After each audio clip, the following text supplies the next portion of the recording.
예전에 우리가 살던 모습과 좀 차이가 있는 광경이 뭐냐면, 거리에서 예전 같으면 캐롤이 계속 흘러나왔거든요. 이상하게 캐롤이 사라져 버렸어요. 캐롤 듣기가 참 힘듭니다. 저도 일부러 스마트폰에서 캐롤을 틀어놔야 캐롤을 들을 수가 있지. 요즘은 어느 곳에서도 캐롤을 틀어주지가 않으니까 참 듣기가 힘들어요. 왜 이렇게 캐롤이 사라지고 있을까? 이제 점점 우리나라도 이 성탄절이 그냥 크리스마스가 아니라 할리데이로 바뀌고 있는 건 아닌가. 근데 더 정말 심각한 건요,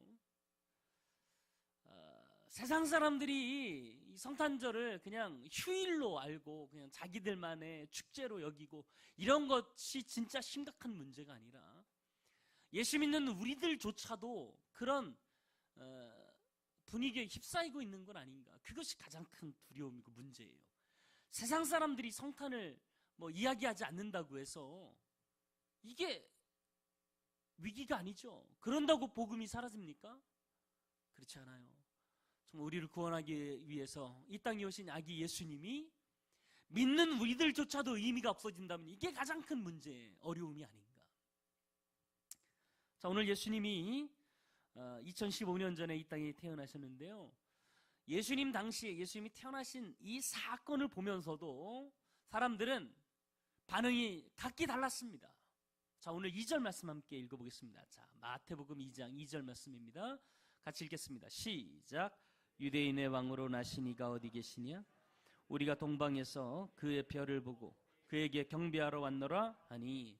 자, 지금 이 이야기는 동방박사를 두고 이야기하는 이야기예요. 동방박사가 멀리 동방, 학자들마다 의견이 분분하긴 하지만 대부분 아라비아 쪽을 예상하고 있습니다. 그쪽에서 유대 땅까지 오려면 적어도 한 달 이상의 기간은 여행을 하면서 와야 됩니다. 그 기간 동안 열심히 별을 쫓아서 지금 유대 땅까지 오게 된 거예요. 근데 갑자기 별이 사라졌어요. 그래서 분명 저 별은 왕의 별이다. 왕이 태어날 곳이 어디겠어요? 왕궁 아닙니까? 왕궁?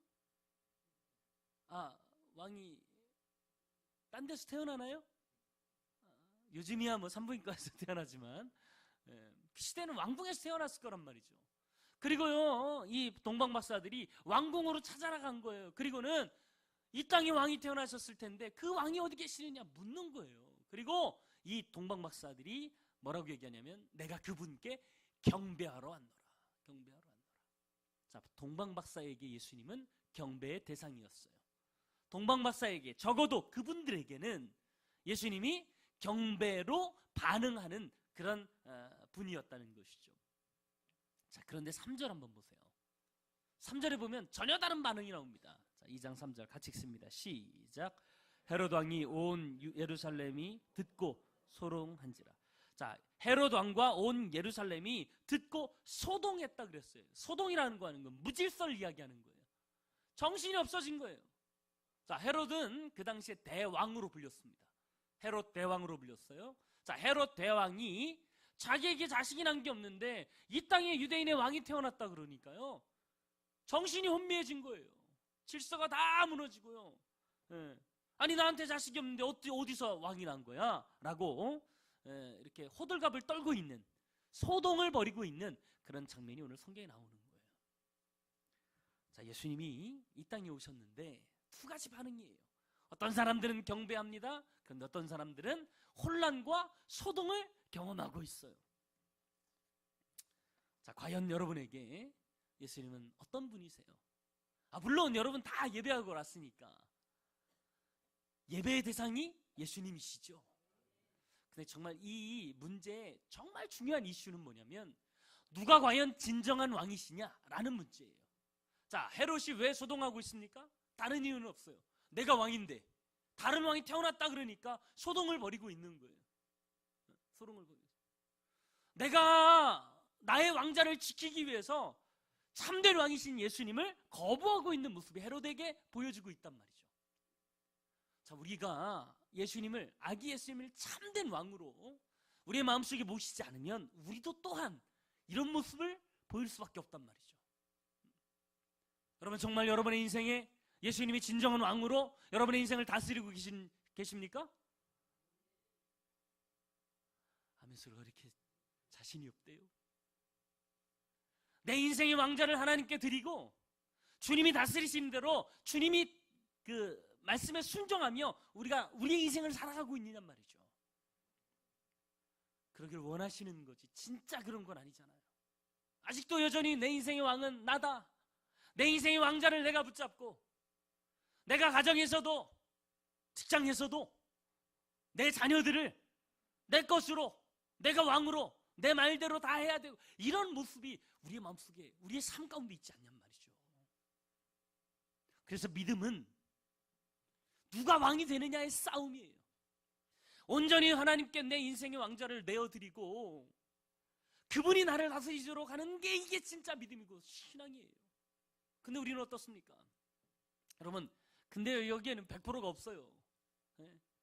하나님 믿고 하나님 경배한다고 오늘 아기 예수님의 탄생을 기뻐하기 위해서 예배하기 위해서 오늘 이 자리에 다 모였지만 여러분의 인생 가운데 100% 하나님 다 왕 되십니다. 그리고 온전히 내 마음을 100% 다 하나님께 드린 사람이 누가 있겠어요?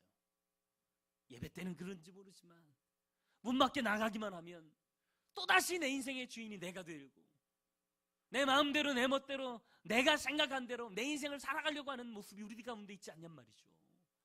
신앙이란 뭡니까? 바로 그렇게 내가 왕자의 자리에 있고 때로는 예수님이 왕자의 자리에 있는 게 우리들의 모습인데 우리가 지금 50대 50으로 그것이 비율이 그렇게 된다면 우리가 점차 그 비율을 예수님께로 이완시키는 것.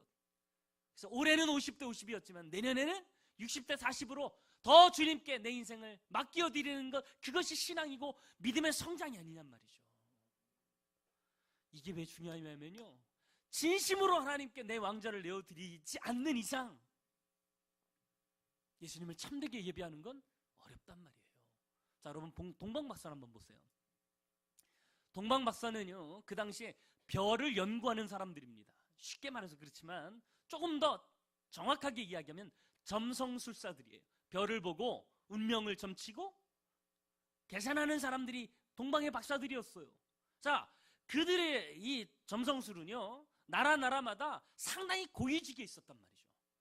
얼마나 할 일이 많았겠어요. 별을 연구하고 계획하고 또 나라를 위해서 운명을 점치는 이 일을 하는 사람들이 얼마나 바쁘고 힘든 삶을 보냈겠어요. 그런데 이들은 지금 탁월한 별을 발견한 거예요. 왕이 태어난 것을 예고하는 별을 발견한 거예요. 그리고는요, 자기 나라도 아닌데 다른 나라 왕이 태어났는데도 불구하고 저 별은 유독히 정말 특별한 별이구나. 저 별의 주인공이 내 인생의 주인이다. 이렇게 믿고요, 자기의 삶 다 팽개치고 한 달 이상을 여행해서 그 별의 주인공을 만나러 지금 온 거예요. 그러니까 이들에게 더 이상 이들의 주인이 자신이 아니고 저 별의 주인이 이 동방박사들의 주인이 되어버렸다는 거죠. 그러니까 온 몸을 다 던져서 지금 이 별의 주인을 만나기 위해서 지금 찾아온 거 아니겠냔 말이죠. 여러분, 우리에게도 이런 마음과 태도가 필요합니다. 그래야 예수님의 탄생이 진심으로 경배의 대상이 될 수 있는 거예요. 경배의 대상. 자, 그러면 어떻게 해야 우리도 헤롯처럼 예수님을 거부하고 소동하는 인생이 아니라 참되게 주님을 경배하는 인생이 될 수 있을까? 오늘 헤롯의 모습을 살펴보면서 함께 은혜를 나누고자 합니다. 첫 번째로는요, 집착을 버리고 주님께 내어 맡겨야 된다는 거예요. 자, 오늘 성경 보면 이게 헤롯이 얼마나 집착이 강한 사람인지를 알 수 있습니다. 자, 3절 4절 말씀 함께 읽어보겠습니다. 자, 마태복음 2장 3절 4절 시작. 헤롯 왕과 온 유대 사람이 듣고 소동한지라 왕이 모든 대제사장과 백성의 서기관들을 모아 그리스도가 어디서 나겠느냐 물으니.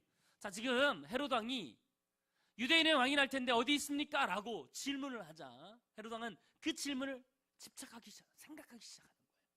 그리고는요, 그 당시에 똑똑하다고 하는 대제사장들, 말씀을 연구한다고 하는 서기관들을 다 불러다 모아놓고 유대인의 왕이 태어날 텐데 혹시 어디에서 태어난지 근거가 있느냐 물어보니까 베들레헴이라고 하는 동네를 지칭하게 됩니다.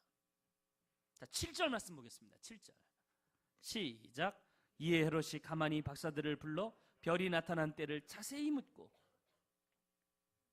거기서 멈추지 아니하고 지금까지 한 달 이상이나 이들이 별을 연구해 왔기 때문에 이 사람들을 불러 모은 거예요. 그리고는요, 이야기합니다. 자, 별이 어디서부터 왔는지, 언제부터 왔는지에 대해서 자세히 묻습니다. 거기서 멈춘 게 아니에요. 자, 16절 말씀이에요. 16절 시작.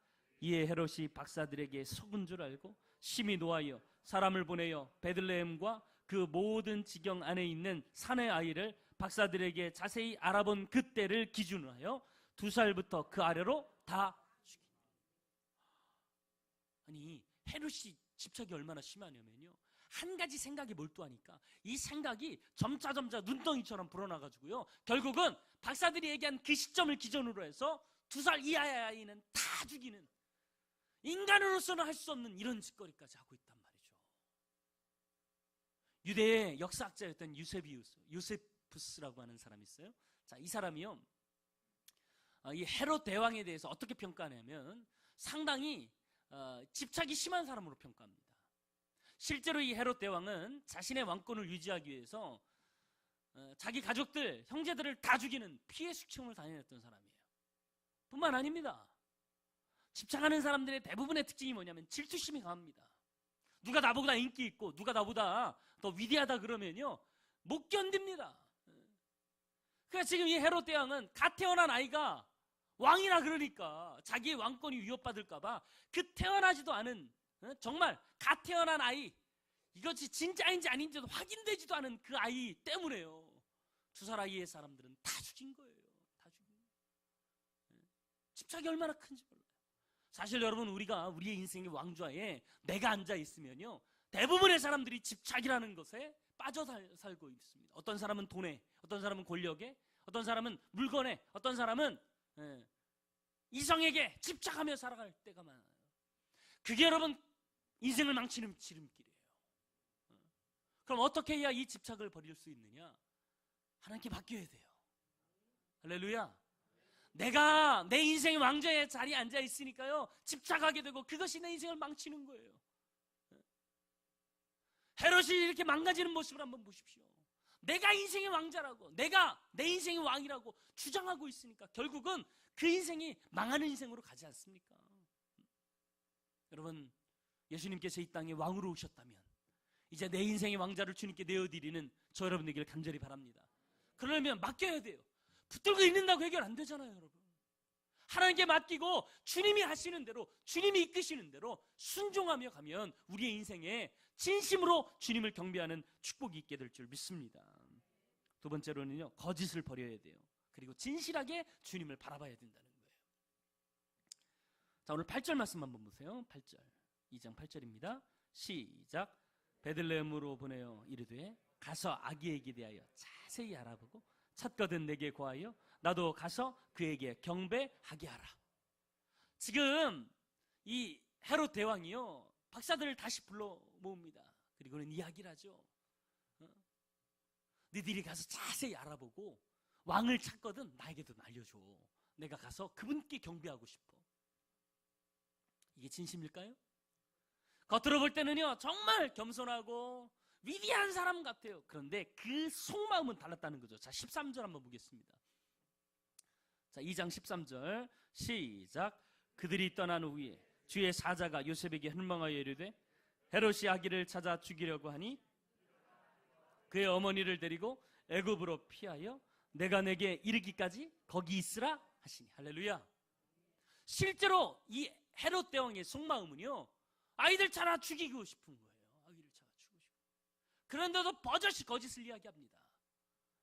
여러분, 내 인생에 내가 왕좌가 되면요, 서스름 없이 하는 게 거짓말이에요. 왜? 내가 거짓말하는데 누가 뭐라 그래요? 들키지만 않으면 되잖아요. 이게 인생의 모습이에요. 인생의 모습. 로마서 3장 4절 말씀 보면 그럴 수 없느니라 사람은 다 거짓되되 오직 하나님은 참되시다 할지어다. 사람은 다 거짓된 거예요. 혹시 여러분 살다가 여러분의 삶 속에서 진실된 모습이 보인다면 이건 내 속성이 아니에요. 하나님의 속성이에요. 내가 예수 믿고 구원받은 그 감격을 가지고 주님과 교제하며 주님과 가까이 갈 때 그 주님의 성품이 나에게 옮겨와서 내가 드러난 이 하나님의 속성이 진실된 모습이지. 사실 사람은요 다 거짓말하고 싶고요 속이고 싶은 마음이 우리의 마음속에 많은 거예요. 이게 사실이에요, 여러분. 그럴 때 우리가 어떻게 됩니까? 거짓은요 하지 말려고 하면 더 하게 돼 있어요. 거짓말하려고 노력하는 게 아니라 우리는 주님을 바라봐야 될 줄 믿습니다. 그럴 때 주님의 속성인 이 온전한 성품이 우리의 마음속에 젖어들어서 주님 닮은 사람이 되어가는 것이죠. 거짓말하고 싶고 사람을 속이고 싶은 유혹이 들수록 더 열심히 주님을 바라봐야 될 줄 믿습니다. 그리고 주님이 지금도 나를 바라보고 계심을 믿으세요. 여러분, 내 인생의 왕자에 주님이 와 계시면 그 주님이 내 인생을 다 주관하시고 아시는데 어떻게 거짓말하는 인생을 살 수 있겠어요? 내 인생의 왕자에 내가 버젓이 앉아있으니까 아직도 여전히 거짓을 말하고 사람을 속이는데 쉬운 인생이 되는 거예요. 여러분, 내 인생의 왕자를 주님께 드리면 진심으로 주님을 경배하고 높이는 인생이 될 줄 믿습니다. 마지막으로 세 번째, 두려움을 내려놓고 진심으로 기뻐해야 된다는 거예요. 자, 오늘 성경에 보면 헤롯이 자기의 왕좌를 쥐고 앉아있으니까요 결국은 어떻게 됩니까? 두려움에 빠져듭니다. 그 결국은 이제 갓 태어난 아이가 두려워서요 그 당시에 있는 두 살 이하의 아이들을 다 죽이잖아요. 그 마음을 어떻게 표현했냐면 오늘 성경은 소동했다 그랬어요. 소동했다.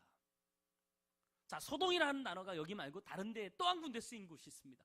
요한복음 5장에 가보면 베데스다 연못에 기적을 바라고 많은 사람들이 모여들었어요. 어떤 기적입니까? 물이 동할 때 먼저 들어가면 낫는 거예요. 천사가 물을 동한다 했을 때 이 동하다라고 하는 표현이 소동, 똑같은 단어예요. 타라소라고 하는 단어예요. 소동하다라고 하는 단어예요. 자, 여러분, 호수에 돌을 던지면 어떻습니까? 잔잔하던 호수가 갑자기 술렁거립니다. 요동칩니다. 자, 여러분 어때요? 우리가 우리의 인생에 내가 왕으로 들어가 있으면요 대부분 마음이 어때요? 환경이 좋아도요 불안해요. 두려워져요. 이렇게 잘 나가다가 망하면 어떡하나. 참 희한하죠? 환경이 우리를 두렵게 하고 소동하게 만드는 게 아니에요. 환경이 아무리 좋아도요 우리의 마음 상태가 아직도 내 인생을 내가 주인으로 그렇게 다스리고 있으면 소동이 일어날 수밖에 없는 거예요. 진정한 축복과 은혜와 평강은 주님으로부터 오게 되는 줄 믿습니다. 자, 오늘 동방박사의 모습을 한번 보세요. 자, 10절 말씀 2장 10절입니다. 시작. 그들이 별을 보고 매우 크게 기뻐하더라. 자, 동방박사들이요 지금 별의 주인에게 내 인생의 주인 왕좌를 내어드렸어요. 별이 이끄시는 대로 이제 인생을 다 내어 맡긴 거예요. 다시 별이 나오니까 별의 주인을 만나겠다는 이 마음 때문에 기뻐하고 있는 이 모습, 이게 진짜 주님을 경배하는 자의 모습이 아니겠냔 말이죠. 여러분, 한 해 동안 여러분의 마음이 무엇 때문에 심란하고 술렁거리고 두려우셨나요? 소동이 일었나요? 물질 문제입니까? 직장의 문제입니까? 자녀의 문제입니까? 여러분의 마음이 소동하고 있다면 아직도 여전히 여러분의 인생의 주인은 여러분이기 때문이에요. 여러분이기 때문에 아무리 환경이 좋지 않아도요 주님을 믿는 사람은 절대로 평안을 잃지 않습니다. 왜냐하면 하나님 살아계시기 때문에. 내 인생이 지금 이렇게 힘들고 어려워도 하나님이 어떻게 내 인생을 일으키실까, 어떤 기적을 내 인생에 보이실까, 이게 기대가 되니까요 아무리 힘든 환경 가운데서도 결코 평안과 기쁨을 잃어버리지 않아요.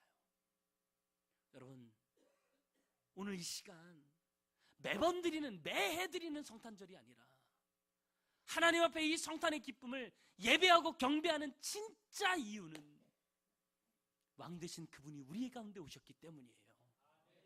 근데 우리가 진심으로 경배하지 못하는 이유가 뭐예요? 아직도 내가 여전히 왕이고 내가 여전히 내 인생의 주인으로 그렇게 살려고 노력하니까 진심으로 주님을 높이지 못하고 있는 거예요. 헤롯 땅의 길을 가지 말고 내 인생을 주님께 내어 맡기고 인생의 왕자를 주님께 내어드리고 주님이 하자는 대로, 주님이 이끄시는 대로, 주님이 다스리는 대로 주님께 온전히 내 삶을 드리는 저 여러분 되길 간절히 바랍니다. 그럴 때 우리의 마음에도요 기쁨과 축복과 은혜가 넘쳐나게 될 줄 믿습니다. 이 시간 기도하기를 합니다. 하나님, 내 인생의 왕좌를 주님 앞에 내어드립니다. 지금까지 내가 붙들고 있던 것 모든 것들을 내려놓습니다. 오직 주님만 바라봅니다. 이 시간 오셔서 내 마음을 어루만져 주옵소서. 같이 기도하길 원합니다. 사랑의 하나님, 온전히 내 인생의 왕좌를 이제 주님께 내어드리길 원합니다. 아직도 여전히 내 인생의 주인이 나인 것처럼 살아왔습니다.